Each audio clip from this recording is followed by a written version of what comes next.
नमस्कार, मेरा नाम है अभिषेक श्रीवास्तव और आप देख रहे हैं जीके न्यूज। विश्वविख्यात निजधाम निवासी बाबा जय गुरुदेव जी के आध्यात्मिक उत्तराधिकारी देश, समाज, पारिवारिक व व्यक्तिगत स्तर पर सभी प्रकार की समस्याओं, तकलीफों एवं बीमारियों का अचूक उपाय बताने वाले संत सद्गुरु उज्जैन वाले बाबा संत उमाकांत जी महाराज जी ने 26 दिसंबर को लखनऊ के लोगों पर अपनी दया की वर्षा की। आपको बताते चले कि कल मंगलवार को अगहन पूर्णिमा के शुभ अवसर पर रहमतनगर सुल्तानपुर रोड पर बाबा जी के सत्संग एवं नामदान कार्यक्रम का आयोजन किया गया। बाबा जी के सत्संग के अनमोल वचन के कुछ अंश आपके सामने प्रस्तुत। एक माँ को तो छोड़कर लड़की चली आती है अपने ससुराल, जब उसको सास को अपना माँ समझती है। एक माँ को छोड़ा और दूसरी माँ मुझे मिल गई। माँ की तरह से हमको इससे प्यार लेना है और माँ की तरह से इनकी सेवा हमको करनी है। जैसे माँ कुछ कहती थी तो मैं तुरंत करती थी, और माँ ने हमको सिखाया पढ़ाया, और माँ ने हमको गुण ढंग सिखाया। माँ ने हमको रोटी बनाना और ये सिलाई और ये सब कपड़ा धोना सारा काम माँ ने सिखाया, और मैं यहाँ आई हूँ सीख करके। ऐसे हमको इनकी सेवा करके, सास की सेवा करके और ये सब सीख लेना।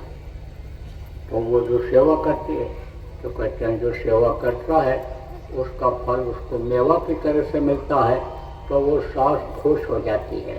तो सास ये बताती रहती है कि देख, अब पेट में बच्चा आ गया, अब तू गर्म चीज़ मत खाना, अब ये इन चीज़ें ये तेरे बच्चे को नुकसान करेंगी।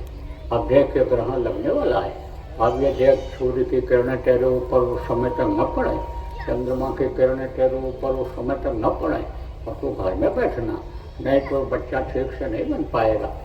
वो सब बताती रहती हैं, सिखाती रहती हैं। तो जो उनको खुश रखता है वो सब बता देती हैं कि देख, नियम यही कहता है कि अब बच्चा ठीक से पल जाए, इसलिए जो भोजन वास्तव में आराम से पच जाए, जिसमें जलन न हो, जिसमें कोई तकलीफ बच्चे को अंदर में बनने में न हो, उसके अंदर आत्मा आ गई है, 5 महीना 10 दिन का हो गया है, तो उसको कोई तकलीफ न हो, तो वो पेट में ही घूमने लगे, परेशान हो जाए, तो ऐसी चीज़ों को मत खाना। और सुंदर सुडौल शरीर बन जाता है और बाहर आ जाते हैं। अब वो बच्चे नालायक न निकलें, वो बच्चे अपराधी न बने, वो बच्चे बुरों का साथ न करें, उसके लिए सच बोला जाता है। बच्चियों समझो इस बात को, सच बोला जाता है। हिंसा हत्या नहीं की जाती है, किसी भी जीव को नहीं सताया जाता है, किसी को मारा काटा तकलीफ नहीं दिया जाता है। जब पेट में बच्चा होता है सेवा किया जाता है, भजन सुमिरन ध्यान नामदानी बच्चियों जो बैठी हो वो किया जाता है। नहीं अगर भजन ध्यान सुमिरन का तरीका मालूम है, कोई नहीं ऐसा गुरु मिला है, तो भगवान का नाम जो घर में लेते हैं, माता पिता जो लेते रहे, जो भी गीता रामायण वेद पुराण कुरान पढ़ते रहे, उसी को पढ़ो तो भावना अच्छी रहती है, उसका असर बच्चे के ऊपर पड़ता है। देखो अभिमन्यु चक्रव्यूह का भेदन करना माँ के पेट में ही सीख गया था। वैशंपायन का नाम आप लोगों ने जो पढ़े लिखे लोग हो आपने सुना है।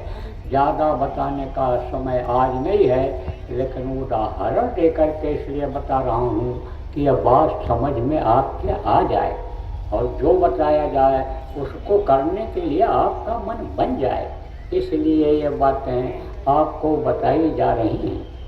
तो ऐसे बच्चों का संस्कार अच्छा बन जाता है, और वो फिर धार्मिक विचारधारा वाले लोग होते हैं, वो इस चीज़ को आसानी से समझ जाते हैं कि यह मनुष्य शरीर खाने पीने मौज मस्ती के लिए नहीं मिला है। ये तो मनुष्य शरीर हमको शरीर की रक्षा के लिए, कमा लेने के लिए, इसकी रक्षा के लिए, घर बना लेने के लिए, इसकी रक्षा गर्मी ठंडी से हो जाए, कपड़ा पहनने के लिए मिला है। यह मनुष्य शरीर जो हमारे आश्रित लोग हैं, जैसे परिवार के लोग हैं, रिश्तेदार हैं, हित मित्र हैं, उनकी मदद के लिए, उनके लिए हमको ये मनुष्य शरीर मिला है। इसमें ही हमको पूरा समय यानी 24 घंटे न लगाया रखना चाहिए, थोड़ी देर इसमें से भी समय निकाल करके और भगवान का भजन करना चाहिए, आत्मा का कल्याण करना चाहिए। भव बंधन से हमको मुक्त हो जाना चाहिए। भव बंधन से जब तक हम मुक्त नहीं होंगे तब तक हमको बार बार उसी में आना पड़ेगा। तो उन लोगों के समझ में जल्दी आ जाता है। तो आप लोग को भाग्यशाली हो, आपके संस्कार ऐसे बने कि आप यहाँ पर सत्संग में आ गए हो और आपका हाथ पैर आँख कान ठीक से काम कर रहा है। चल फिर करके आप आए हो, रास्ता आँख से देखे हो, हाथ पैर भी हिलाए हो। तो आप इस समय पर जितने भी लोग आए हो बिल्कुल फिट हो। किस काम के लिए? अपना काम बनाने के लिए। अपना काम क्या है? अपनी इस आत्मा को उस परमात्मा तक पहुंचा दिया जाए। इस मनुष्य शरीर के रहते रहते आत्मा का कल्याण कर लिया जाए। इसको मुक्ति और मोक्ष दिला दिया जाए। मुक्ति मोक्ष किसको कहते हैं? जहाँ से फिर आना नहीं होता है। जैसे शमशान घाट को मुक्ति और मोक्ष की जगह बताते हैं। जब मुर्दा को कोई ले जाता है तो वापस नहीं जलाता है। जलाने में कितनी भी कठिनाई हो लेकिन जला के ही आता है, कहता है इनको मुक्ति दिला करके ही हम वापस आएंगे। तो मुक्ति दिला के जैसे इस शरीर को मुर्दा को आदमी आता है, इसी तरह से जीवात्मा की मुक्ति तब होती है कि जहाँ का जीव तहाँ पहुँचावा। जहाँ से ये आई है, सतलोक से आई है, सत्पुरुष की ये अंश है, उसके पास पहुँचाने से पूर्ण मुक्ति हो जाएगी।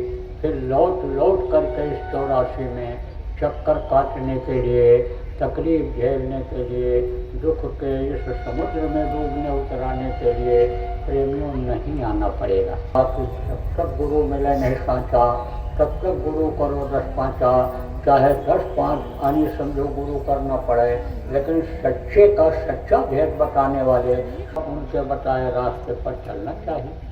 तो सच्चे गुरु जिनको कहा गया, समर्थ गुरु जिनको कहा गया, स्पिरिचुअल मास्टर किसी ने कहा, किसी ने मुर्शिद कामिल कहा, अपने अपनी भाषा में लोगों ने उनका नाम लिया है।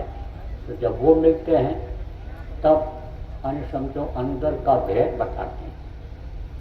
बाहर से शरीर को आप देखते हो, अपना भले न देख पाओ, लेकिन दूसरा स्कूल में पढ़ने गए जो यहाँ नहीं सीख पाए, मास्टर जी लोगों ने बताया, तो बाहर का आँख का, तो बाहर की चीज़ों का तो ज्ञान हो गया, लेकिन अंतर का ज्ञान, अंतर का भेद बताने वाले जो होते हैं वो समर्थ गुरु, सच्चे गुरु होते हैं और हमेशा इस धरती पर रहते हैं।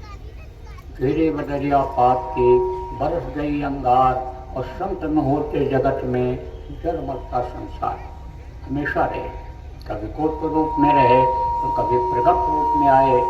गुप्त रूप में कब रहते हैं कि जब अत्याचार, पापाचार, दुराचार कम होता है, रहता है। धीरे ये पाप और पुण्य का दोनों रहता है, यह नष्ट नहीं होता है। लेकिन पुण्यात्मा जब लोग हो जाते हैं तब वो सतयुग जैसा वातावरण हो जाता है और पापात्माएँ हो जाती हैं, पाप करने लग जाता है आदमी, तब वो कलयुग जैसा हो जाता है जैसे आज है।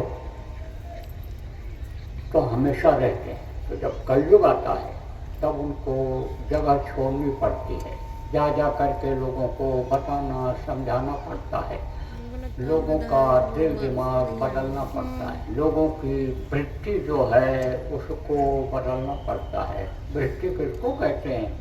कहते हैं इनकी अपराधी वृत्ति होगी, ये ऐसा करेगा ही करेगा। लड़के को लोग डांटते हैं, नहीं मानता है, जब तो कहते इसकी वृत्ति ऐसी हो गई। तो समझो ऐसी वृत्ति बना देते हैं कि भगवान उसको याद आने लग जाएं और भगवान की इच्छा पैदा हो जाए। अपने घर, अपना घर जो सतदेश, जहाँ से आए हुए करोड़ों वर्ष बीत गया, अभी तक वापस नहीं पहुँच पाए। कितनी बार माँ बेटी बनी, बेटी पत्नी बनी, भाई बाप बना, बाप बेटा बना, पहुँच नहीं पाए। तो वहाँ पहुँचने की इच्छा जग जाती है और जब इच्छा जग जाती है तब उसको उपाय बता देते हैं। तो हमेशा इस धरती पर रहते हैं।